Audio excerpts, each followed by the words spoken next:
तो हेलो दोस्तों, स्वागत है आप सभी लोगों का फिर से आपके अपने चैनल लक्ष्य बोर्ड एग्जाम पर। तो दोस्तों, इस वीडियो में मैं आप लोगों को संस्कृत का बहुत ही ज़्यादा वायरल पेपर दिखाने वाला हूं और इसका पूरा सॉल्यूशन भी कराने वाला हूं। ठीक है, तो अगर आप लोगों का भी 3 मार्च को संस्कृत का पेपर है तो वीडियो को पूरा देखिएगा, क्योंकि ये जो मॉडल पेपर है बहुत ज़्यादा इंपॉर्टेंट है और ये खुद यूपी बोर्ड के द्वारा जारी किया गया है। ठीक है, तो अगर आपने कुछ भी नहीं पढ़ा है या इधर उधर से आप कुछ पढ़े भी हैं, लेकिन अगर आप ये मॉडल पेपर नहीं तैयार करते हैं तो आप अच्छे नंबर नहीं ला सकते, आप पास भी नहीं हो सकते हैं। ठीक है, क्योंकि यहाँ से बहुत से क्वेश्चन जो है वो आपको पेपर में देखने को मिलेगा। ठीक है, क्योंकि देखिए यूपी बोर्ड के द्वारा जारी किया गया है तो पैटर्न भी वैसा ही रहेगा और इसके कई सारे प्रश्न जो है वो आपको वहाँ पर मिलने वाले हैं।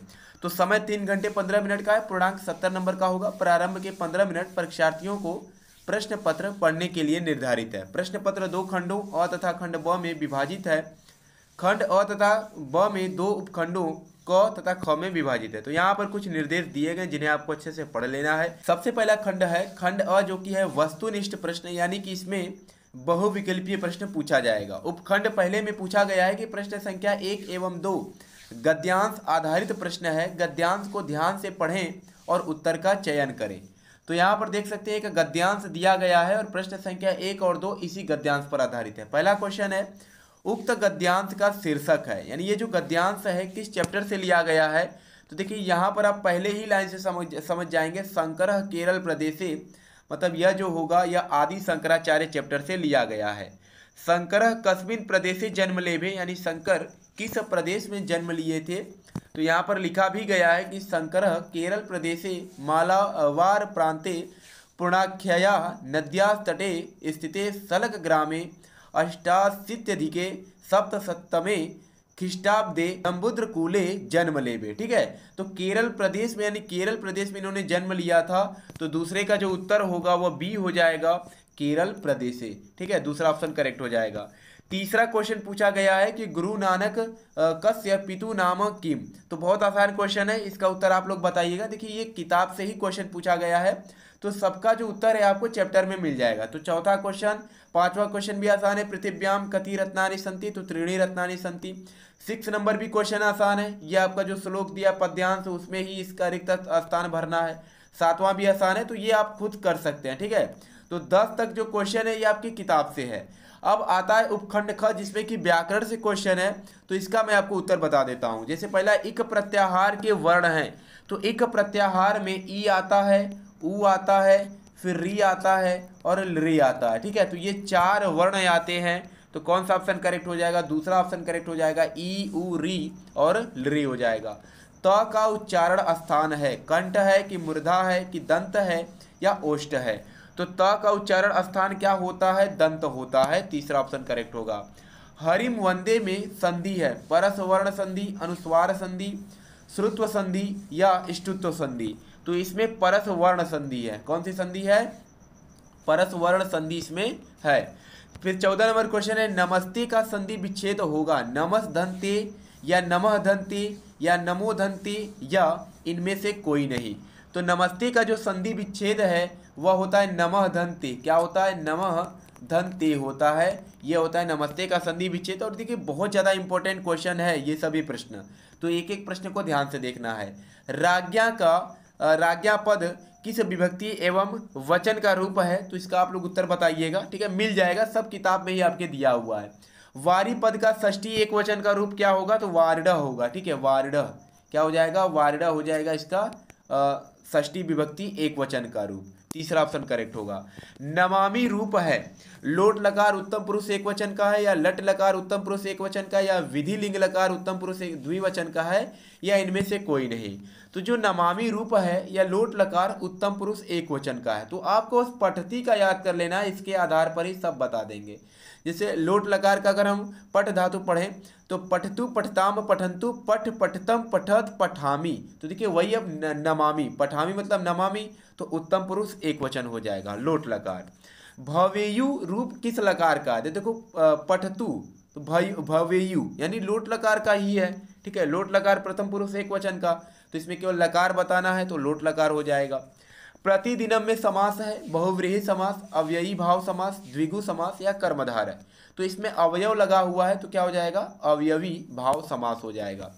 त्रिभुवनम का समास विग्रह क्या होगा, त्रयाणाम भुवनानाम समाहार, या त्रिणी भुवनानी, या त्रिशिशु भुवनेशु, या इनमें से कोई नहीं।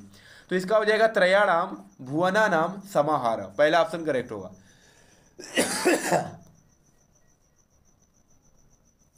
ठीक है, फिर आता है खंड ब, जिसमें कि वर्णनात्मक प्रश्न है, यानी इसमें आपको लिखना पड़ेगा। तो इसमें आता है उपखंड ख, सभी प्रश्न करना अनिवार्य है। पहला क्वेश्चन है, निम्नलिखित गद्यांशों में से किसी एक गद्यांश का हिंदी में अनुवाद करना है, चाहे आप पहला कीजिए चाहे दूसरा कीजिए। तो पहला जो है नैतिक मूल्यानि चैप्टर से है, और दूसरा देखिए संस्कृत भाषा का जो चैप्टर है भाषायाम, उससे लिया गया है। फिर दूसरा है, निम्नलिखित पाठों में से किसी एक का सारांश लिखना है। पहला है कवि कुलगुरु कालिदास, ठीक है, विश्व कवि रविंद्र और मदन मोहन मालवीय। तो आपको कवि कुलगुरु कालिदास का, और आपको क्या करना है, मदन मोहन मालवीय का और नैतिक मूल्यानि का। ठीक है, ये 3 चैप्टर का सारांश आपको याद कर लेना है, पेपर में इससे बाहर नहीं आएगा। फिर तीसरा क्वेश्चन है, निम्नलिखित श्लोकों में से किसी एक श्लोक की हिंदी में व्याख्या करना है। ठीक है, तो 2 श्लोक है, किसी एक का आपको व्याख्या करना है। फिर सुक्ति का भी व्याख्या करना होता है। जैसे पहला है, मुढ़य पाषाण खंडेषु रत्न संज्ञा विधीयते। दूसरा एतद्विधात, ठीक है, समासेन लक्षणम सुख दुखयो। और तीसरा है समत्वम योग उच्यते। तो 3 में से किसी एक का करना है। 5वां क्वेश्चन है, निम्नलिखित में से किसी एक श्लोक का अर्थ संस्कृत में लिखना है।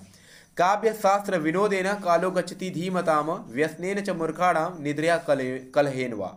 तो इसका सबसे पहले आपको अर्थ हिंदी में लिखना है, और उसको अपने भाषा में क्या करना है, लिख करके हिंदी में उसका संस्कृत में बना देना है, उसका प्रयोग कर देना है। जैसे काव्य और शास्त्र में जो अध्ययन में लगे बुद्धिमानों का जो समय होता है वह काव्य और शास्त्र के अध्ययन में बीतता है, और मूर्खों का समय जो होता है वह सोने में, दूसरों की निंदा करने में और लड़ाई झगड़े में व्यतीत होता है।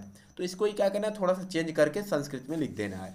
फिर दूसरा है, अभिवादन शीलस्य नित्यम वृद्धोपसेविनः चत्वारि तस्य वर्धन्ते आयुर्विद्या यशोबलम।